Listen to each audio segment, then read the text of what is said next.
Hello and welcome to a new video.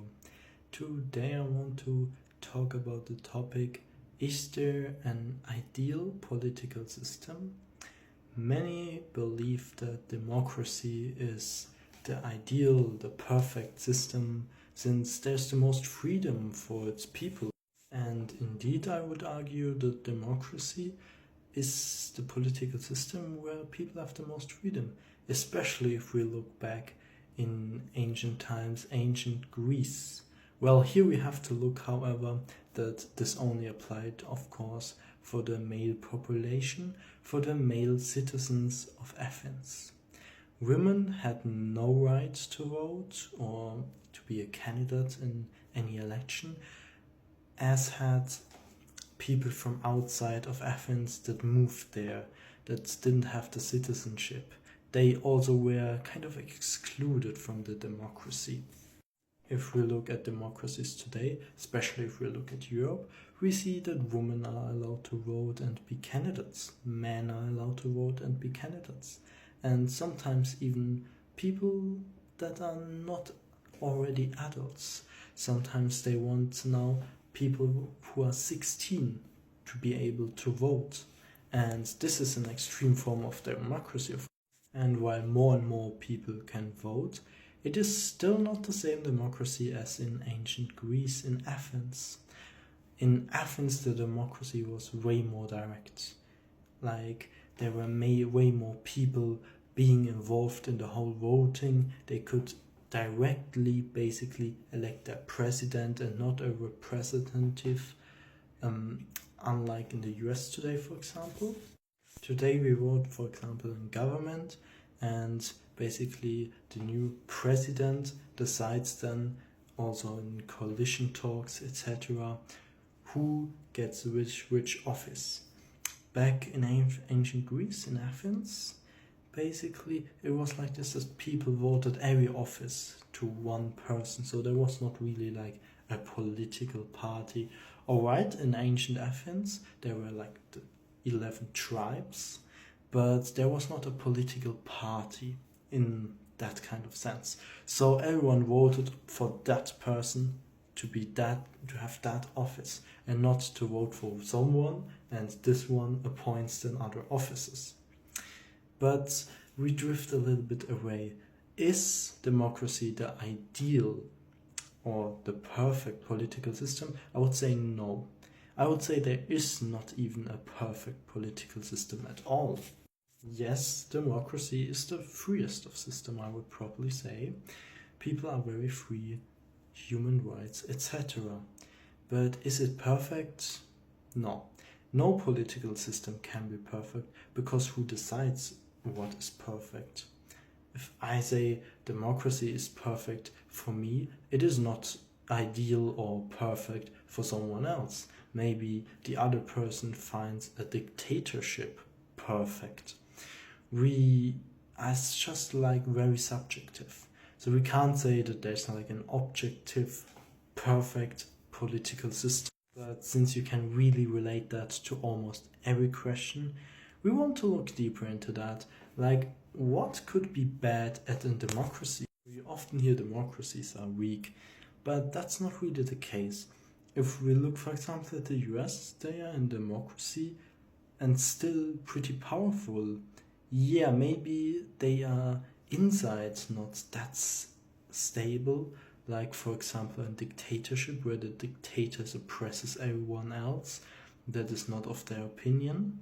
But still we see like a democracy can have military power and political influence all over the world, and in fact many democracies actually have that. So we can't really say they are weak. They are maybe not as stable as dictatorships, even though that varies, of course. If we look at some dictatorships, they are very unstable, and some are very stable. In democracy, there's always kind of discussion, etc., which kind of splits the country in two or even more parts. And this is kind of the weakness of democracy. It really splits the people.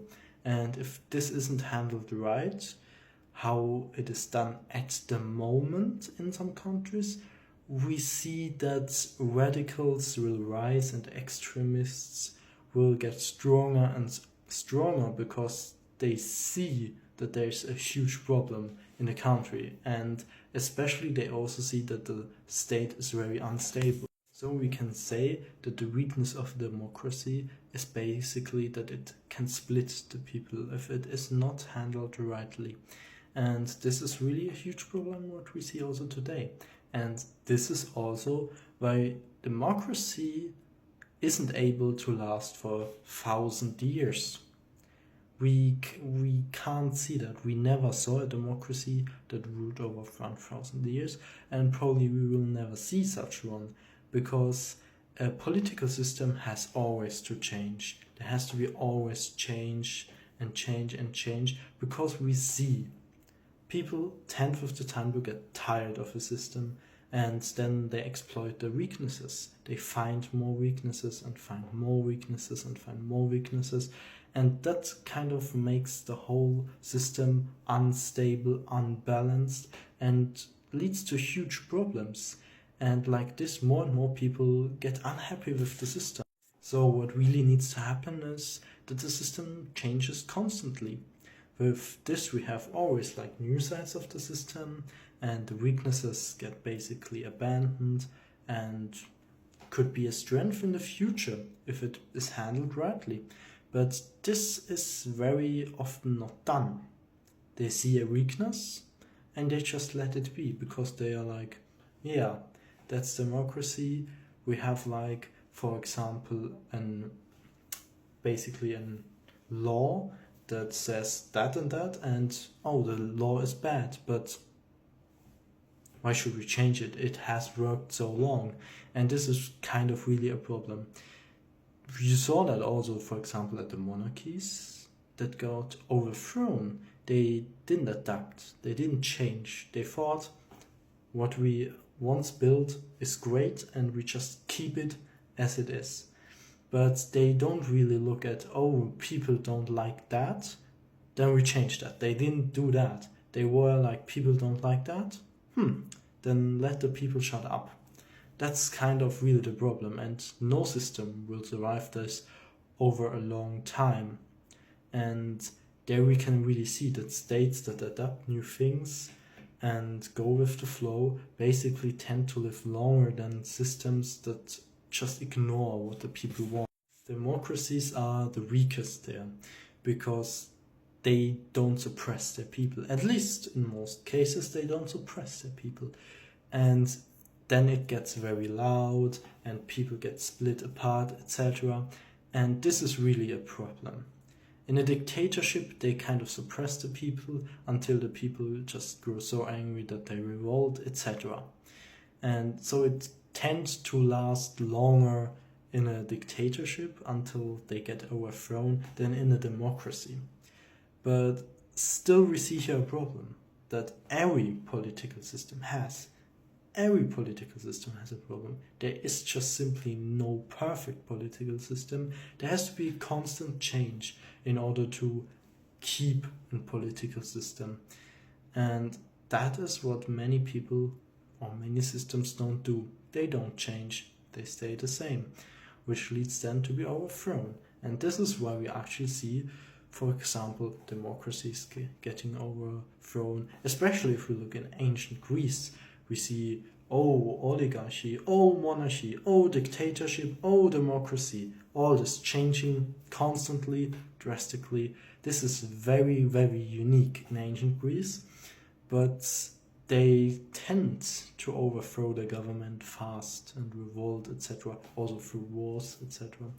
But we can see that, and that's why I would say there is no ideal political system, and democracy is better in some things than a dictatorship, but also worse in some things. I hope you could learn something from this video, and I hope you liked it. Bye for now.